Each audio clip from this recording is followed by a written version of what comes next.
안녕하십니까? 네, 반갑습니다. 오늘도 우리 하나님의 은혜 가운데서 마음의 평화를 찾으시고 안식을 찾으시고 또 마음속에 있는 모든 걱정, 근심들 해결받으시고 하늘의 풍성한 능력으로 채워지시는 귀한 하루 되시길 바라겠습니다. 오늘은 한계인식 5번째 시간, 살아갈 날들이 부족하다 느껴질 때라는 제목으로 말씀의 은혜를 나누겠습니다. 제가 옛날 얘기를 좀 하겠습니다.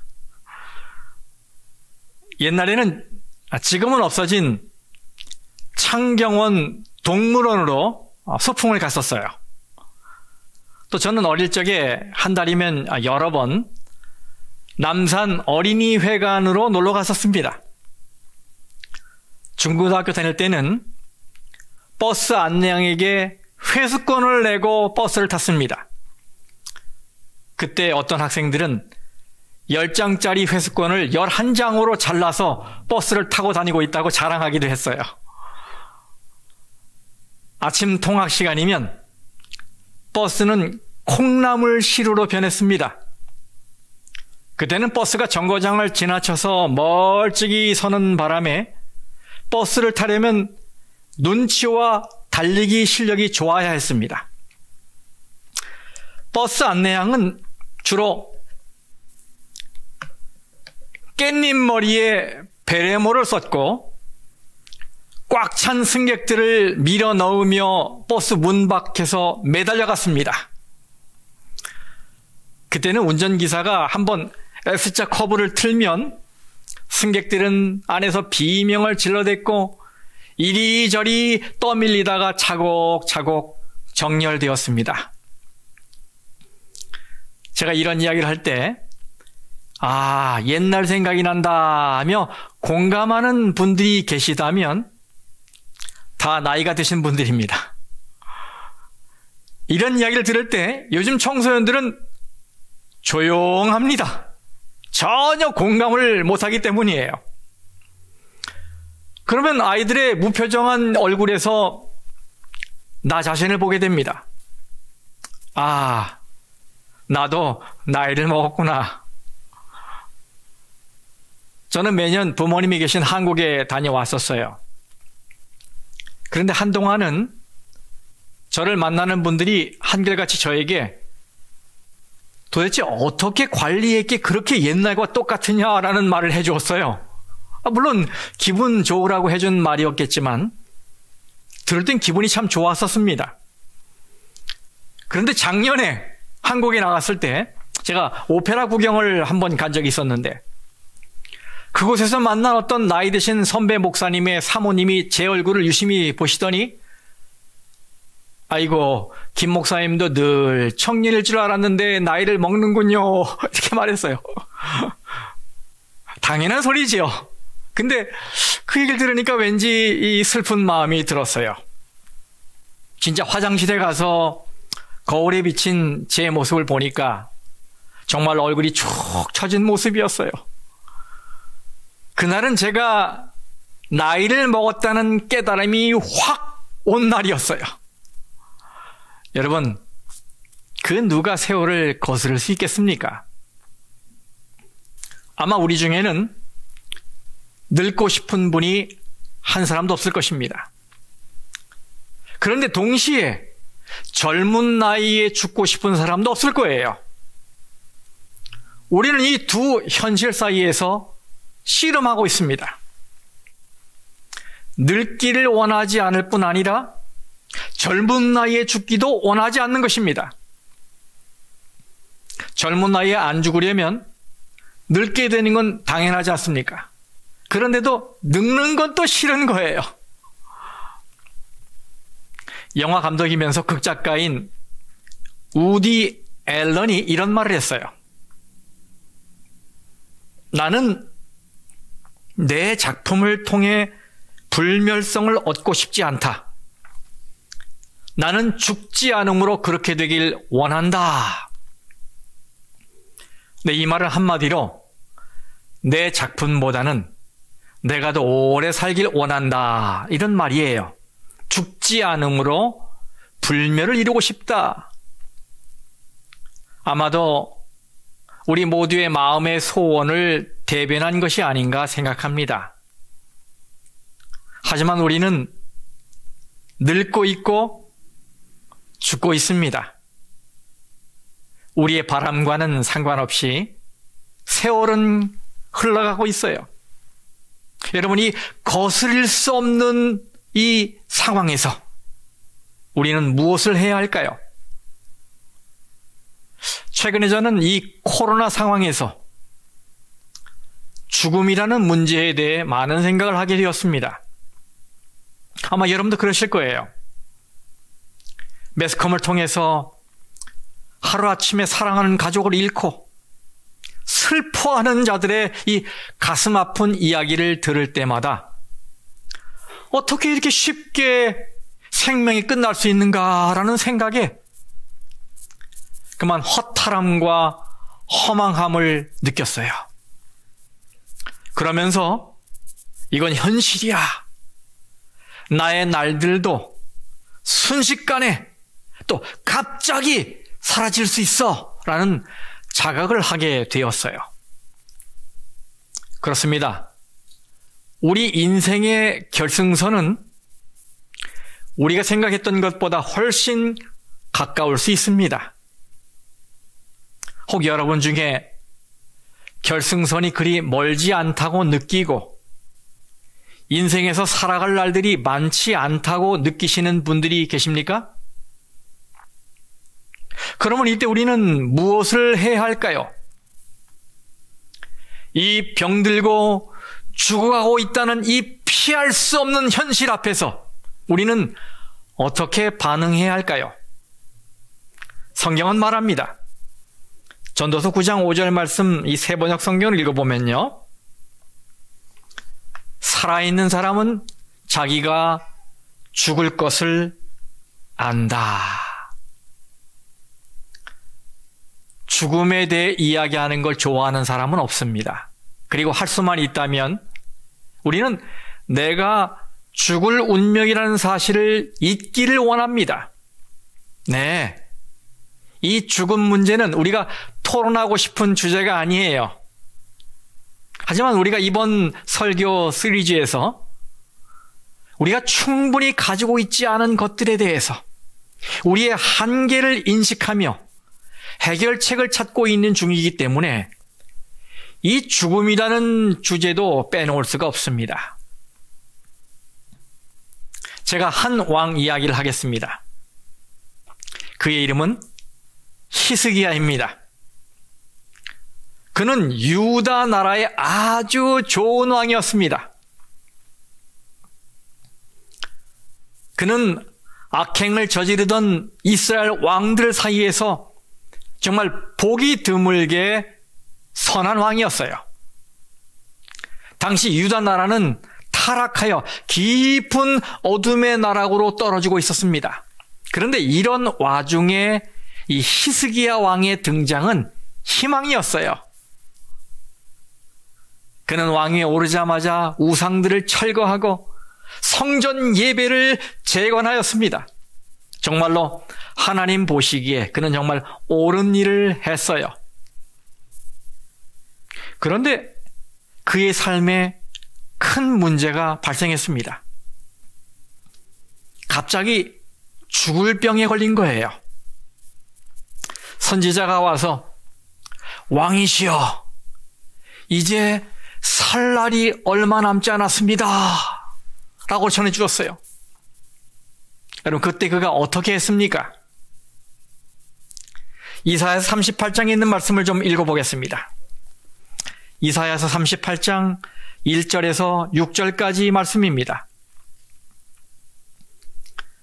그때에 히스기야가 병들어 죽게 되니 아모스의 아들 선지자 이사야가 나아가 그에게 이르되, 여호와께서 이같이 말씀하시기를 너는 네 집에 유언하라. 네가 죽고 살지 못하리라 하셨나이다 하니, 히스기야가 얼굴을 벽으로 향하고 하나님께 기도하여 이르되, 여호와여, 구하오니 내가 주 앞에서 진실과 전심으로 행하며 주의 목전에서 선하게 행한 것을 기억하옵소서 하고 히스기야가 심히 통곡하니 이에 여호와의 말씀이 이사야에게 임하여 이르시되 너는 가서 히스기야에게 이르기를 네 조상 다윗의 하나님 여호와께서 이같이 말씀하시기를 내가 네 기도를 들었고 네 눈물을 보았노라. 내가 네 수한에 15년을 더하고 너와 이 성을 아수르 왕의 손에서 건져내겠고 내가 또 이 성을 보호하리라. 히스기야는 우리 중 그 누구도 듣고 싶지 않은 충격적인 소식을 들었습니다. 살 날이 얼마 남지 않았다는 거예요. 여러분, 그때 그의 기분이 어땠을까요? 이 설교를 듣는 분들 중에는 히스기야가 들었던 것과 비슷한 소식을 들은 분들도 있을 거예요. 아니면 사랑하는 어떤 분에 대한 소식을 들었을 수 있습니다. 그러면 그런 소식을 들었을 때 어떤 기분이 들까요? 어떤 분은 편지를 뜯어보니 랩 주소가 적혀 있고 하루빨리 추가 테스트를 받기 위해서 약속을 잡으라는 메시지를 보았을 수도 있습니다. 어떤 분은 검사 결과를 손에 들고 심각한 표정을 짓고 있는 주치 선생님의 이 얼굴에서 그런 느낌을 받았을 수도 있습니다. 속이 타들어가지요. 고통의 순간들입니다. 히스기야가 그 소식을 들었을 때 그는 어떤 느낌이었을까요? 우리는 이 말씀에서 그의 무너지는 감정을 상상할 수 있습니다. 2절 3절에서 말하고 있지요. 히스기야가 얼굴을 벽으로 향하고 심히 통곡하니. 15절 말씀을 공동번역으로 읽어보겠습니다. 내 마음의 슬픔 때문에 잠도 멀리 도망치고 말았습니다. 잠을 잘 수가 없는 것입니다. 그래서 그는 16절에서 이렇게 기도하고 있습니다. 주여, 원하건대 나를 치료하시며 나를 살려 주옵소서. 네, 그의 울부짖음은 간절했습니다. 만일 누군가가 여러분에게 와서 이제 삶을 정리하셔야 합니다. 안타깝지만 살 날이 많지 않습니다. 라고 말한다면 어떤 느낌이 들게 될까요? 많이 아프겠지요. 많이 슬퍼지겠지요. 네, 그런 감정이 히스기야 왕의 감정이었을 것 같습니다. 그는 심히 통곡하며 하나님께 울부짖었어요. 주여, 저에게는 아직 할 일이 남아 있습니다. 저에게 시간을 조금만 더 주십시오. 아주 간절하게 그의 바람, 그의 희망, 그의 소망을 이야기했어요. 작년 2019년 4월에 Patient Preference and Adherence 저널에 실린 논문의 내용을 좀 제가 소개해 드리겠습니다. 여기 보면 중환자실 입원 환자의 가족을 대상으로 환자의 가족으로서 가장 필요한 것이 무엇이냐라는 질문에 가족들이 이렇게 대답했어요. 첫째, 우리는 환자 가까이에 있길 원합니다. 이 결과를 보았을 때 저는 제 목회 초년 시절 이 서울위생병원 부원목으로 근무했을 때가 생각이 났어요. 그 당시 제가 병원에서 맡고 있었던 여러 부서가 있었는데 그 부서 중에는 중환자실이 있었습니다. 그런데 제가 중환자실 문 앞으로 갈 때마다 늘 마음이 아팠어요. 왜냐하면 그 굳게 닫힌 문 앞에는 언제나 환자의 가족과 지인들이 있었는데 그들은 걱정 가득한 표정으로 때로는 눈물을 흘리고 닫힌 문을 응시하거나 벽에 기대 있거나 아주 불편한 자세로 계단에 앉아 있었기 때문이에요. 그래서 저는 그들을 위로하면서 1층에 내려가면 중환자 보호자실이 있는데 거기에는 의자도 있고 누워 쉴 수도 있게 시설이 되어 있습니다. 그러니 그곳에 가시면 어떻겠습니까? 이렇게 권하기도 했어요. 그러면 그들은 한결같이 이렇게 말했습니다. 괜찮습니다. 우리는 여기에 가까이 있는 것이 더 좋습니다. 네, 그들은 어떻게 해서든 환자와 가깝게 있기를 원했어요. 환자의 가족이 말한 두 번째 필요는 이것입니다. 우리에게는 information, 정보가 필요합니다. 그들이 말합니다. 우리에게 말해주세요. 지금 어떤 상태에 있습니까? 우리는 의학에 대해 모릅니다. 제발 우리가 알아듣지 못하는 이 용어로 설명하지 마시고 좀 쉬운 말로 무슨 일이 일어나고 있는지 설명해 주세요. 네. 가족들은 정확한 이 환자의 상태, 이 정보를 신속하게 얻기를 원했어요. 여러분, 이 환자의 가족들이 세 번째 요구했던 것, 원했던 게 뭔지 아십니까? 우리에게는 assurance, 확신이 필요합니다. 네, 그들은 확신을 원했습니다. 나을 수 있다는, 고칠 수 있다는 어떤 확신을 잡기를 원했어요. 전 병원에서 일할 때 가족들이 어떤 그 확신을 잡기 위해서 의사의 표정 하나하나를 살피고 한마디 한마디의 뉘앙스를 깊이 살피는 것을 보았어요. 어떻게 해서든 어떤 말이 나오면 그 말을 가지고 희망을 찾으려고 노력하는 걸 봤어요. 그래서 저는 히스기야 왕이 죽음을 선고받은 후에 얼굴을 벽으로 향하고 하나님께 탄원한 것을 이해할 수 있습니다. 주여, 저에게 희망을 주십시오. 나을 수 있다는 확신을 주십시오. 그런데 히스기야 왕은 응답을 받았어요. 그것도 몇 년이요? 15년 동안 생명이 연장되는 축복을 받았어요. 와, 놀라운 기적 아닙니까? 15년. 그런데 반대로 여러분은 어떻습니까?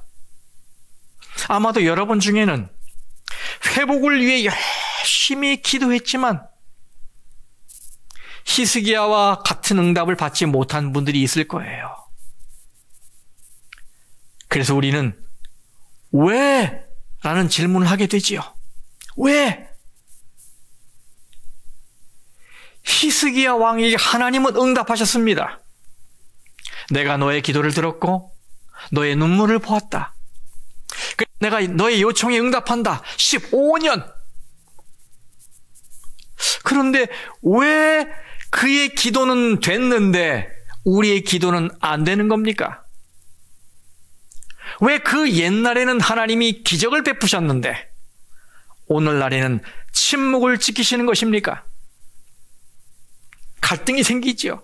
고민이 생기지요. 의문이 생기지요. 그런데 여러분, 이것이 기적에 대해서 여러분이 이해하는 전부라면 여러분은 이 하나님의 말씀을 더 읽으실 필요가 있습니다. 만일 제가 그런 의문을 가지고 있는 환우와 가족들을 만난다면 저는 그들의 마음을 요한복음으로 인도하고 싶습니다. 요한복음에는 예수님과 하나님의 타이밍, 하나님의 때에 관한 말씀들이 많이 기록이 되어 있어요. 어느 때엔 예수님이 직접 말씀하셨고 어느 때엔 요한이 기록을 했습니다. 때가 아직 이르지 아니하였다. 예, 하나님의 타이밍에 대한 말씀이 많이 나와요. 그러다가 결국에는 때가 이르렀다는 말씀이 나옵니다. 네, 그렇습니다. 하나님은 하나님의 때, 하나님의 시간을 가지고 계셔요. 이런 배경하에서 예수님이 베푸신 기적 중에 첫 번째 기적, 여러분 생각나십니까? 바로 가나의 혼인잔치에서 물로 포도즙을 만드는 기적. 그 사건을 좀 생각해 보세요. 물로 뭘 만들었어요? 포도주를 만들었어요. 기적이지요. 근데 저는 그 옛날 팔레스타인에서 물을 포도주로 바꾼 것에 대해 말한 한 신학자의 글을 읽은 적이 있어요. 그는 말하기를 물이 포도주가 되는 것은 이 고대 팔레스타인에서 매일 일어나는 일이었다라고 말했어요. 매일이요? 기적이? 네. 비록 시간이 조금 더 걸리긴 하지만 하나님은 매일 기적을 베풀고 계셨다는 거예요. 왜냐하면 하나님이 하늘에서 비를 내려주시니 그 비가 땅을 적시게 되어 포도나무가 싹을 내고 점점 자란 것입니다. 그래 가지마다 포도송이가 맺히고 잘 익게 되었을 때 사람이 그 포도송이를 따서 통에 던져놓고 그 위에 올라가 밟았습니다. 그러면 포도 주스가 터져 나오는 것입니다. 이렇게 해서 사람들은 많은 포도즙을 얻게 되었어요. 네, 이것이 물을 가지고 포도즙을 만드신 하나님의 기적입니다. 저는 그 신학자의 말에 고개를 끄덕였어요. 아, 그렇구나. 단지 당장이냐 아니면 조금 후냐, 시간이 조금 걸리는 것일 뿐이에요. 그래서 저는 환우에게 말할 수 있어요. 하나님이 하나님의 때에 꼭 낫게 해주실 겁니다. 그러니 하나님께 구하십시오. 우리는 우리의 요구에 대해 주저하거나 부끄러워할 이유가 전혀 없습니다. 우리가 하나님께 살려달라고 구할 때 그것은 죄스러운 것도 아니고 이기적인 것도 아닙니다. 왜냐하면 하나님이 우리 각자의 마음속에 살고 싶은 욕망을 넣어주셨기 때문입니다. 저는 이렇게 말할 거예요. 그래서 히스기야가 울부짖으며 하나님 저를 살려주십시오, 살게 해주세요 라고 말한 것은 전혀 이상한 일이 아니었습니다. 그래서 우리는 구해야 합니다. 또 구해야 합니다. 그래서 하나님의 때에 우리에게 살 수 있는 은혜와 힘을 주시도록 간절한 심령으로 구해야 합니다. 그럼 하나님은 분명 세 가지 방법으로 세 타이밍에 우리를 치료해 주실 거예요. 먼저 하나님은 여기서 지금 즉시 낫게 해 주실 수 있으십니다. 또 하나님은 마치 비로 포도 열매를 맺게 하시는 것처럼 시간이 조금 걸리겠지만 우리 몸의 이 메커니즘을 통해서 그리고 현대의학의 도구를 사용하셔서 낫게 하실 수 있으십니다. 하지만 그렇더라도 그 치유는 하나님이 하시는 것입니다. 하나님은 치유의 근원이시기 때문입니다. 믿으시기 바랍니다. 그리고 마지막으로 하나님이 기다리시다가 마침내 하나님의 나라가 이 땅에 실현될 때 우리를 온전히 낫게 해 주실 것입니다. 그래서 저는 환우와 가족에게 확신 있게 말할 수 있어요. 뭐라고요? 네, 하나님이 낫게 하실 것입니다. 그 하나님의 때가 바로 지금이기를 소망합니다. 네. 우리는 그때가 언제인지는 모르겠지만 분명한 것은 전도서 3장에서 말씀하셨듯이 하나님은 모든 것이 제 때에 알맞게 아름답게 일어나도록 하실 거예요. 결국 하나님이 낫게 해주시고 하나님이 영광을 받으실 것입니다. 그리고 우리에게는 어떤 선물이 주어져 있습니까? 제가 어릴 적에 저희 집에서는 이 가정 예배 시간마다 성경절을 외우는 시간이 있었어요. 이게 동그랗게 우리가 둘러앉아서 가정 예배를 드리다가 저희 아버지께서 언제나 성경절을 따라 외우라고 하시면서 먼저 외우신 말씀을 암송하면 우리 형제들은 그 말씀을 따라 외웠습니다. 그리고는 한 명씩 돌아가면서 외운 것을 발표하고 다 외워야 예배를 마쳤어요. 그때 외웠던 말씀 중에 아직까지 생각나는 말씀이 있는데요. 바로 요한일서 2장 25절 말씀입니다. 그가 우리에게 약속하신 것은 이것이니 곧 영원한 생명이니라. 아멘. 성도 여러분, 이 얼마나 가슴 벅찬 약속입니까? 이것은 수세기 동안 수많은 그리스도인들을 죽음 앞에서도 담대하게 지켜준 견고한 희망 아닙니까, 여러분?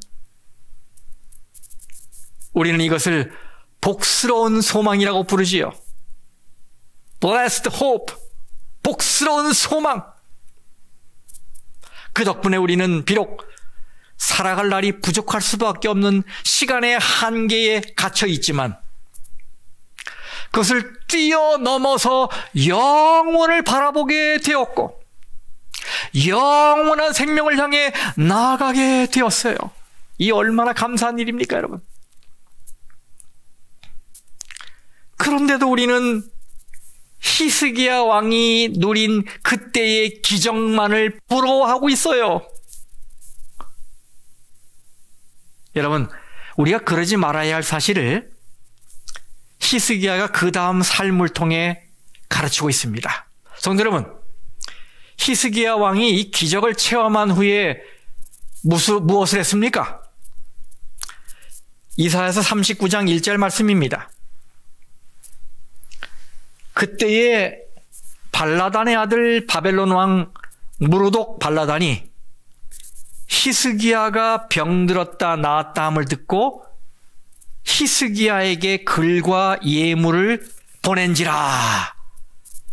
네, 이 소식이 바벨론에까지 퍼졌어요. 그래서 바벨론에서 특사가 파견됩니다. 2절에서 8절까지 말씀입니다. 히스기야가 사자들로 말미암아 기뻐하여 그들에게 보물 창고 곧 은금과 향료와 보배로운 기름과 모든 무기고에 있는 것을 다 보여주었으니 히스기야가 궁중의 소유와 전 국내의 소유를 보이지 아니한 것이 없는지라. 이에 선지자 이사야가 히스기야 왕에게 나와 묻되 그 사람들이 무슨 말을 하였으며 어디서 왕에게 왔나이까 하니 히스기야가 이르되 그들이 원방 곧 바벨론에서 내게 왔나이다 하니라. 4절 말씀. 이사야가 이르되 그들이 왕의 궁전에서 무엇을 보았나이까 하니 히스기야가 대답하되 그들이 내 궁전에 있는 것을 다 보았나이다. 내 창고에 있는 것으로 보이지 아니한 보물이 하나도 없나이다 하니라. 5절 이사야가 히스기야에게 이르되 왕은 만군의 여호와의 말씀을 들으소서. 보라, 날이 이르리니 네 집에 있는 모든 소유와 네 조상들이 오늘까지 쌓아둔 것이 모두 바벨론으로 옮긴 바 되고 남을 것이 없으리라. 여호와의 말이니라. 또 네게서 태어날 자손 중에서 몇이 사로잡혀 바벨론 왕궁의 환관이 되리라 하셨나이다 하니.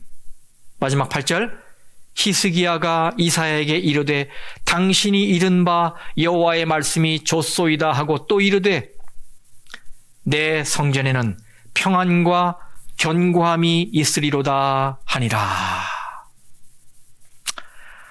여러분, 바벨론에서 특사가 왔다 갔어요.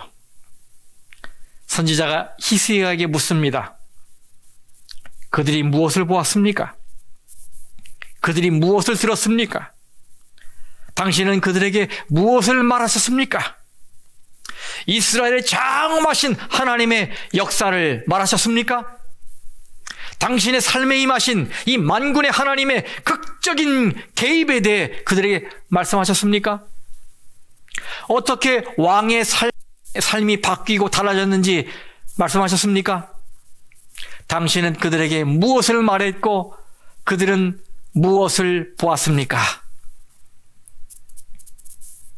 그랬더니 히스기야가 뭐라고 대답했습니까? 그들이 나의 궁궐 안에 있는 모든 보물을 다 보았소. 보물이요? 왕이시여, 당신은 한 일을 그들에게 말하지 기껏 보여준 것이 물질입니까? 히스기야는 좋은 왕이었어요. 하지만 그의 이야기 끝에 보면 그는 교만과 허영심에 가득 차서 자기 업적 자랑에 열을 올리다가 결정적인 실수를 범한 자는 없습니다.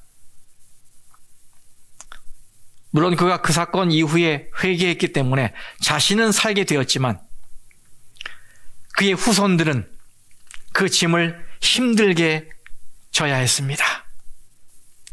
그래서 여러분, 성경 말씀은 끝까지 읽어야 알게 돼요. 이 기독교의 영성이라는 말을 대중화시킨 작가 헨리 나우엔이 이런 말을 했습니다. 이것은 우리가 숙고할 가치가 있는 말이라 생각합니다. 나는 내 안에 긴장감을 느낍니다. 활동적인 사역을 위해 남아있는 세월이 한정되어 있기 때문이지요. 그러니 그것들을 잘 사용해야 하지 않겠습니까?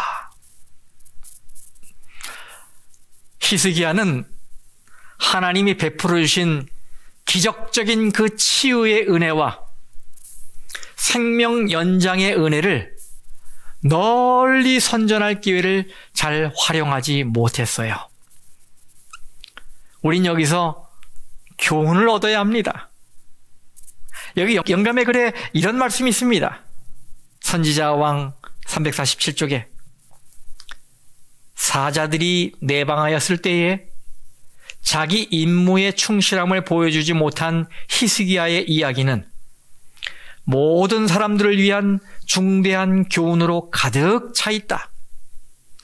우리는 우리가 하고 있는 것보다 훨씬 더 많이 우리가 경험한 하나님의 은혜와 자애와 비할 데 없이 깊은 구주의 사랑에 대한 귀중한 이야기들을 말할 필요가 있다. 내일이면 그 영혼들 중 어떤 이들은 우리가 결코 다시 만날 수 없는 곳에 있을지도 모른다. 이런 동행자들에게 우리는 어떤 감화를 끼쳐야 하겠는가? 얼마나 귀한 말씀입니까? 네, 우리는 숨이 붙어 있는 동안 하나님이 나에게 베푸신 기적적인 은혜, 구원하시는 은혜를 널리 알려야 합니다. 사랑하는 가족에게, 친구에게, 이웃에게, 직장 동료에게, 자주 만나는 어떤 그 분에게, 고객에게, 하나님이 베푸신 은혜, 그 구원하시는 은혜 널리 알려야 해요. 이것이 오늘 우리가 여기 살고 있는 이유이기 때문입니다, 여러분. 우리는 히스기야의 삶을 통해서 하나님의 마지막 평가는 생명의 길이, 즉 단순히 얼마나 오래 살았느냐로 판단되는 것이 아니라는 것을 알게 되었어요. 네, 그렇습니다. 결국 우리의 삶은 단순히 몇 년을 살았느냐보다 어떻게 살았느냐로 판단될 거예요. 사는 양보다는 삶의 퀄리티, 질로 판단될 거예요. 그러므로 성도 여러분들이시여, 오늘 이 시간에 여러분이 여러분의 인생에 살아갈 날이 충분하지 않다는 것을 느끼고 계시다면 앞으로 어떻게 살아야 하는지에 대한 해답을 이 히스기야의 이야기 너머에서 찾기를 바랍니다. 저는 여러분이 생명의 길, 이 길이에 대한 염려에 매여 있지 않기를 바라요. 오히려 남아있는 날들을 감사히 여기고 하나님의 은혜를 만나는 사람들에게, 많은 사람들에게 나누는 것으로 가치 있게 활용하시길 바랍니다. 하나님은 기적을 반드시 베푸세요. 새 타이밍에 말이죠. 기억나시죠? 결국 우리는 하나님이 베푸시는 이 매일의 기적을 체험하며 살고 있는 거예요. 또 하나님의 때에 영원한 생명이라는 복된 소망까지 유업으로 받게 될 것입니다. 이 모든 축복을 우리 사랑하는 모든 성도들께서 누리시게 되기를 간절히 바랍니다. 말씀 마치겠습니다.